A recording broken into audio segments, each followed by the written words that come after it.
Casa do Dragão voltou e um episódio já fez mais do que a segunda temporada inteira, cara. A gente tem sangue Targaryen derramado, batalha naval insana, dragões fazendo churrasco e no final um filho não vai voltar pra casa. Fala, maratonistas, eu sou o Iago e, cara, vem comigo pra poder vocês entenderem porque que cada uma dessas coisas aí, ela é extremamente precisa nesse tabuleiro de xadrez e vai levar a gente pra um clímax surreal. Velho, eu acabei de assistir o primeiro episódio da terceira temporada e é isso que a gente gosta. A gente gosta de fogo no Kengarau. A segunda temporada foi muito mimimi, e aqui na primeira a gente já veio com os dois pés na porta, meu parceiro. É isso que a gente tava esperando, é isso que faz a gente gostar desse universo de Game of Thrones. A gente viu no final da segunda temporada que Alicent estava tramando um plano aí pra entregar Porto Real de bandeja pra Rhaenyra. Tudo isso se baseava em duas situações. A primeira, que Aegon estivesse lá em Porto Real debilitado e de que Aemond fosse com Vhagar para Harrenhal para poder ter uma briga lá. A questão era de que ela não sabia o que é que de fato estava acontecendo. A gente viu na segunda temporada que Aegon ele acaba fugindo com Larys para poder meio que se restabelecer, para voltar forte e voltar a sentar no trono de ferro. Só que quando Aemond descobre que Aegon foi embora, ele faz, véi, eu vou ter que ficar, porque eu tô como substituto aqui, então eu vou ter que ficar aqui, porque senão o reino vai ficar desprotegido e qualquer pessoa vai poder tomar. Quando Alicent volta para Porto Real, que ela descobre que Aemond tá lá, meu amigo, aí que ela viu que o plano dela desandou completamente e ela precisa agora sambar para poder ver se ela consegue articular alguma coisa para poder entregar Porto Real de bandeja para Rhaenyra. Nesse meio tempo, a gente vê que Larys e Aegon de fato estão fugindo. Nessa caminhada aí, a carroça que ele tá, acaba sendo interceptada pelos aliados de Rhaenyra. Quando eles tiram Larys e Aegon de dentro do carro, eles até então não sabem que Aegon é o próprio Aegon, e aí eles vão para poder matar os dois porque precisava jurar lealdade para Rhaenyra. Obviamente que Larys não conta a conversa, se ajoelha e diz que é leal a Rhaenyra. Aegon, que é um otário, né, um babaca e que nesses momentos não pensa, não vai se ajoelhar de jeito nenhum. E aí quando Larys percebe que os dois vão de arrasta, ele diz, velho, sabe por que que ele não quer dobrar o joelho? Porque ele é Aegon, ele é o rei. E aí você fica, cara, que cara escroto, velho. A gente sabe que Larys ele não dá ponto sem nó, velho. A gente sabe disso. Então, o que ele percebeu ali foi, a gente vai morrer aqui. Pra poder a gente não morrer, eu vou dizer quem ele é. A gente sabe que Larys, ele tem meio aquela vibe de midinho, sabe? Eu achei isso aqui muito uma vibe Game of Thrones era raiz, assim, então eu gostei demais. Só que é aquela história, né? Voltando para Porto Real, a Alicent, ela tá tendo agora que dobrar Aemond pra poder Aemond ir para Harrenhal, porque se ele não for para Harrenhal, não tem como Rhaenyra chegar, e se Rhaenyra chegar com Vhagar lá, vai ser um caos total. Ela escreve uma carta para Osmond Hightower, como se fosse Aemond, dizendo que é para ele esperar um tempo lá com as tropas, para poder as tropas não marcharem, ou seja, para ela conseguir ganhar tempo, para poder ver se consegue tirar Aemond de Porto Real. A Alicent vai conversar com Aemond. Por quê? Porque ela tá vendo que Aemond tá completamente desorientado. Depois que ele viu que Rhaenyra tá com vários dragões, ele tá perdido. Só que ele percebe também que ele é impotente. Porque apesar dele ser montador de Vhagar, ele não manda em Vhagar. Vhagar faz o que ela quer, a verdade é essa. E ele percebe que do jeito que as coisas estão desenhadas, ele não tem dragão suficiente e que nesse caso ela vai acabar ganhando pelo número. Então a Alicent, ela é igual a um tubarão, sente o cheiro de sangue na água e ela decide atacar aí. Ela decide dizer que não tem problema ele ser vulnerável, que ele tem que ir pra Harrenhal porque Harrenhal é uma fortaleza. E aí acontece, cara, uma das cenas mais bizarras desse primeiro episódio. Aemond dá um beijo. Sim, ele dá um beijo na boca da própria mãe. E essa cena, Olivia Cooke, que interpreta a Alicent, ela conseguiu expressar todo o nosso choque e todo o nosso desconforto. Por quê? Porque Aemond beija a Alicent na boca e a Alicent fica de olho aberto, assim, tipo...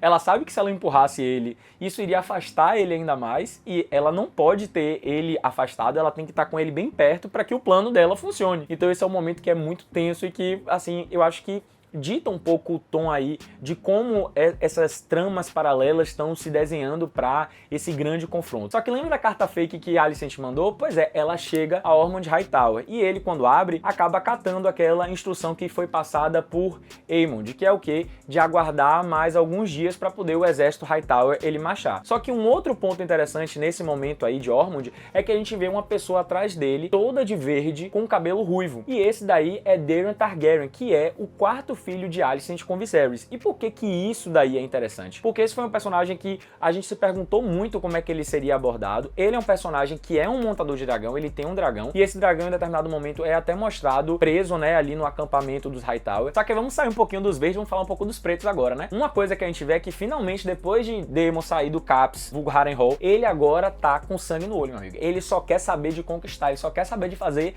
Rhaenyra sentar no trono. E aí ele vai para a Batalha da Margem do Lago, que nos livros foi dito, é descrito como sendo uma batalha muito agressiva, muito grotesca, uma batalha muito difícil mesmo. E aí nesse momento aqui, no episódio, eles acabaram encurtando bastante, mas eles conseguiram trazer aí o ponto que era necessário de que foi uma batalha realmente difícil. Lembra que na segunda temporada, Jace, ele vai para poder garantir a passagem pelas Gêmeas, para poder os Stark saírem do norte e se encontrarem com o exército que Daemon conseguiu lá em Harrenhal? Pois é, esse momento aí mostra justamente essa aliança, né? Mostra que os Stark conseguiram chegar e agora os pretos estão com essa aliança ao norte, que vai ser uma aliança muito importante para essa guerra. E agora, vamos se esticar aqui porque a gente chega no momento alto desse episódio, que é a Batalha da Guela. Porque ela foi, meu amigo, de um impacto. Eu fiquei...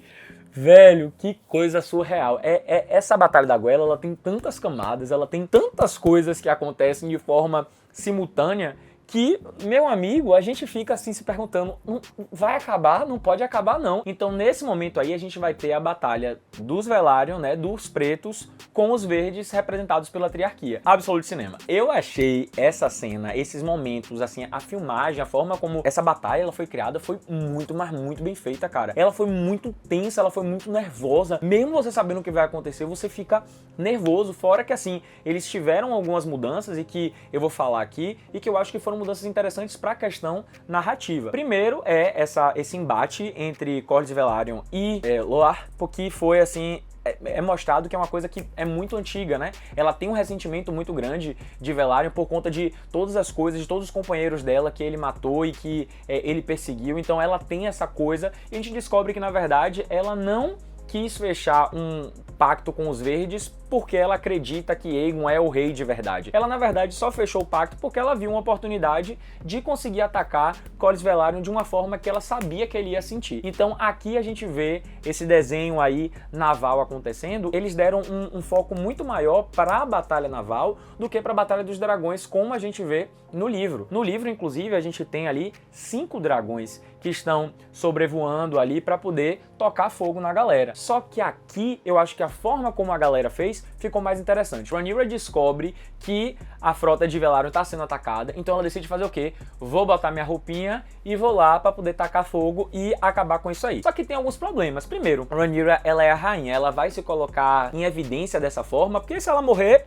acabou, não tem o que ser feito. E outra coisa, Rhaenyra, ela não é experiente em batalha. Então Jace, que é um menino sensato nessa questão política, ele tenta convencer ela a não ir para essa batalha e deixar ele ir, ele tentar resolver. Por quê? Porque ela é rainha, ela tem que ficar lá. E ela, obviamente, não ouve ele, assim como ela não ouviu quando ele disse que achava que essa coisa de Alicent era uma armadilha. E ele já vem com isso desde a segunda temporada, ele carrega essa mágoa, né, dela de ela não olhar pra ele como uma pessoa digna, então ele tá todo momento tentando se provar. Então aí na hora que ela entra nos aposentos pra poder vestir a roupinha dela, pra poder ir pra guerra, ele fala com o escudeiro e diz, ó, você tranca essa porta aqui, porque ela tá louca, ela tá maluca, ela tá alucinada, e você jurou proteger ela, inclusive dela mesma. Ele consegue, com as palavras, convencer o escudeiro que tranca a porta, e aí o que é que ele faz? Ele decide ir com Baela para a Guela para poder ajudar a frota dos Velaryon. Jace, ele não tem experiência nenhuma em montar dragão. E esse episódio eu acho interessante por isso, porque a gente às vezes romantiza tanto. Ai, criou uma ligação com o dragão. Ai, que o dragão é supremo. Nesse episódio, a mensagem clara que ficou é: não adianta você ter dragão, meu parceiro. Você tem que ter dragão, você tem que ter um bom vínculo, você tem que ter experiência, porque senão de nada adianta. Jace e Baela vão lá, eles até chegam tacando dracares, vários dracares, e tá tudo dando certo, tudo massa, tudo ok. Corlys vê essa vantagem aí, o que é que ele decide fazer? Ele decide atrair Loar para uma área, que é uma área que provavelmente ela vai acabar naufragando. E aí, tirando a capitã, né, da triarquia dali, os dragões vão conseguir tacar Dracarys em todo mundo. Só que o que é que acontece? Jace, ele no início é pego. O dragão dele, Vermax, acaba sendo atingido, mas não é atingido no sentido de ser machucado, né? Acerta como se fosse a alça do dragão. E o dragão fica tentando lutar e a galera atirando com a besta para poder atingir ele. Só que aí Baela vem e consegue salvar ele, lasca a corda que estava prendendo e aí eles continuam tracando Dracarys à torta e à direita. Só que aí, quando a gente tá achando que a situação tá complicada ali, mesmo com os dragões,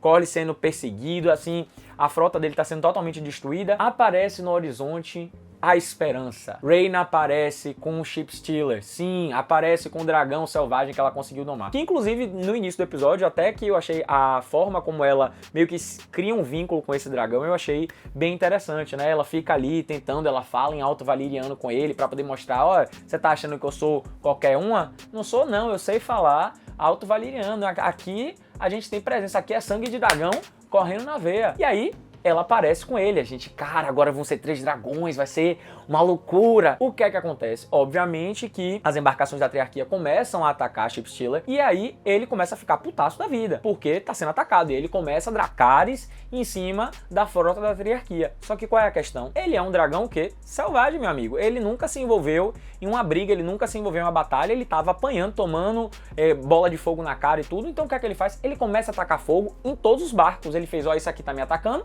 eu vou tacar fogo. Então ele começa a tacar fogo também aonde? Nos barcos dos Velaryon, que são do time preto. E aí quando Rhaena percebe isso, ela faz assim, para com isso, meu querido, para com isso, não são esses não, é só esses de cá. Só que Ship Stealer não tá nem aí, meu parceiro. Ele só quer saber de tacar Dracarys em cima de todo mundo. No momento em que Ship Stealer tá atacando fogo, Jace não sabe que era Rhaena e Baela também não sabia que era Rhaena montando um dragão. Então eles vão pra cima e aí começa meio que ter uma treta. Jace tenta dar uma investida ali e aí Vermax acaba sendo atingido, só que ele acaba sendo atingido agora de verdade. Vermax acaba morrendo e afundando e Jace fica se segurando num toco de madeira que fica boiando. E aí, meu amigo, ele vai ser atingido por inúmeras flechas. É uma cena muito triste, assim, porque era um personagem que tinha muito potencial mesmo. O segundo filho de Rhaenyra que canta pra subir e sobe. Só que enquanto tá tudo isso acontecendo, porque acontecem várias coisas ao mesmo tempo, lembra que Corlys Velaryon tava sendo seguido por Lore? Pois é, tem a briga e tem uma das cenas mais fantásticas que eu já vi.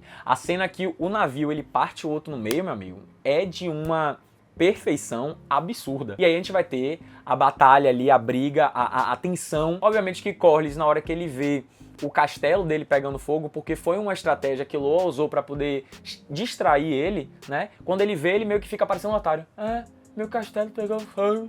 Meu castelo. E aí, não age mais. Até que ele começa a ter uma briga. A briga entre Corlys e Loa é uma briga interessante. Só que aí, na hora que ele vai pra finalizar ela, o barco dá uma virada, ele, puf, cai na água. Ninguém sabe o que aconteceu com ele. Morreu, não morreu? Não sabemos, que ele não aparece de novo. Só que aí, Alyn vê seu pai cair na água. E é a primeira vez que ele chama Corlys Velaryon de pai. E aí ele fica putaço da vida, e aí ele vai pra cima de Loa, e aí tem uma cena de briga deles dois, que é uma cena de briga bem violenta, assim, bem bruta. Ele acaba matando Loa ali, e meio que dando uma resolução pra essa briga aí. Esse episódio, com essas coisas que foram desenhadas, deixam a gente em alguns pontos. O primeiro é o que eu acho que é o mais importante aqui, que é da Batalha da Goela mesmo, é a questão da morte de Jace. Se vocês perceberem, no episódio fica muito claro que a pessoa que foi indiretamente culpada pela morte dele foi Rhaena, com Ship Stealer. Se ela não tivesse aparecido ali, se ela não tivesse, né,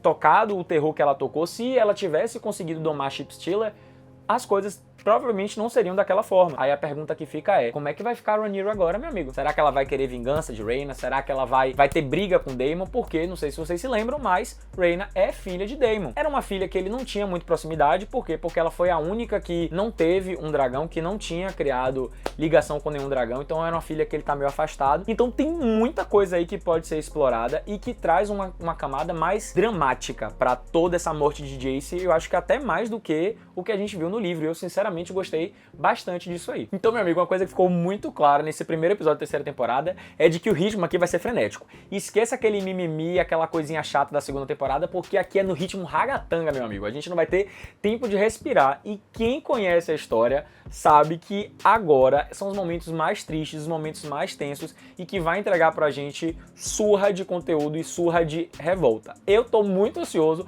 obviamente que eu vou falar com vocês aqui tudo sobre essa terceira temporada. Eu espero que vocês fiquem aqui comigo. Se você gostou do vídeo, curte agora, se inscreve no canal, ativa o sininho para não perder nenhuma notificação e na semana que vem eu tô aqui de novo com o segundo episódio. Então é isso, valeu!